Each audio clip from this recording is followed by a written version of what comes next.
வணக்கம், நான் உங்கள் அம்மா சமையல் மீனாட்சி. இப்போ சுண்டக்காய் வத்தல் நம்ம எப்படி பண்ணுறதுன்னு பார்க்கலாம்.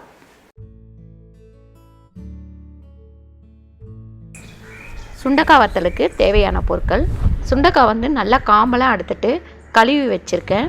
உப்பு தேவையான அளவு, வெந்தய பொடி 1 ஸ்பூன் வச்சுருக்கேன். தயிர் 1/2 கப்பு வச்சுருக்கேன். தட்டி ஃபஸ்ட்டு தண்ணியில் போட்டுடலாம்.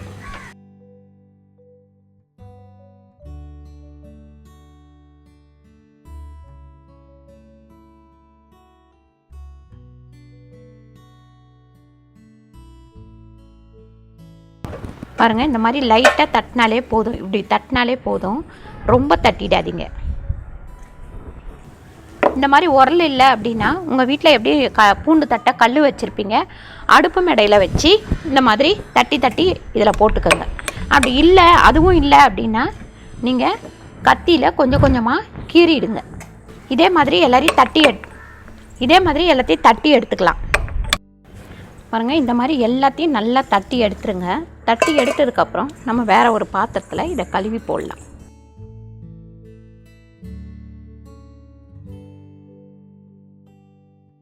பாருங்கள், அப்படியே கொஞ்சம் பெரிய பாத்திரத்தில் நம்ம கொட்டிக்கலாம். மறுபடியும் கொட்டிட்டு இந்த உப்பு பார்த்திங்கன்னா 4 ஸ்பூன் இருக்கும். இது எல்லாமே போட்டலாம். ஆனால் இந்த உப்பு இதுக்கு பத்தாது. இந்த பொடி போட்டுருவோம். ஒரு 2 நாள் கழித்து காய வைக்கும் போது மறுபடியும் நம்ம இதுக்கு உப்பு போடணும். இது குறைஞ்சது ஒரு 5-6 நாள் இதை நம்ம வெயிலில் காய வச்சு எடுக்கணும். இந்த தயிர் எல்லாத்தையுமே போட்டுடலாம்.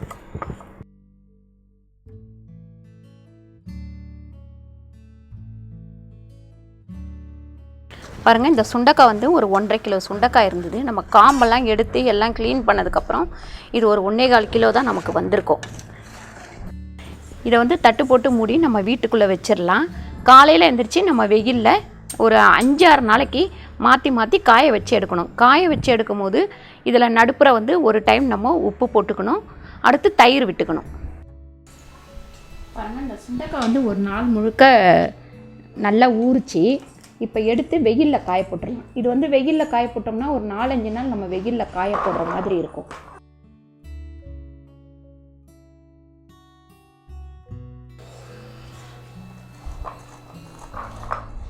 இதை நம்ம வீட்டுக்குள்ளவே மூடி வச்சிடலாம். இந்த தயிரை இதை மட்டும் நம்ம மாடியில் காய போட்டுடலாம். பாருங்கள், சுண்டக்காய் வத்தல் டெய்லி வெயிலில் வச்சு லாஸ்ட்டாக ஒரு 5 நாளுக்கு அப்புறம் மறுபடியும் கொஞ்சம் தயிரை கலந்து மறுபடியும் ஒரு 5 நாள் வெயிலில் வச்சு இப்போ ரெடி ஆயிடுச்சு. பாருங்கள், இது நம்ம எப்போ வேணாலும் வறுத்து குழம்பு வச்சுக்கலாம், இல்லைனா பொரித்து தயிர் சாதத்துக்கும் சாப்பிட்லாம். இந்த வீடியோ உங்களுக்கு பிடிச்சிருந்தா லைக் பண்ணுங்கள், ஷேர் பண்ணுங்கள், சப்ஸ்கிரைப் பண்ணுங்கள், ஃபேஸ்புக்கில் ஷேர் பண்ணுங்கள், மறக்காமல் கமெண்ட் பண்ணுங்கள். நன்றி, வணக்கம்.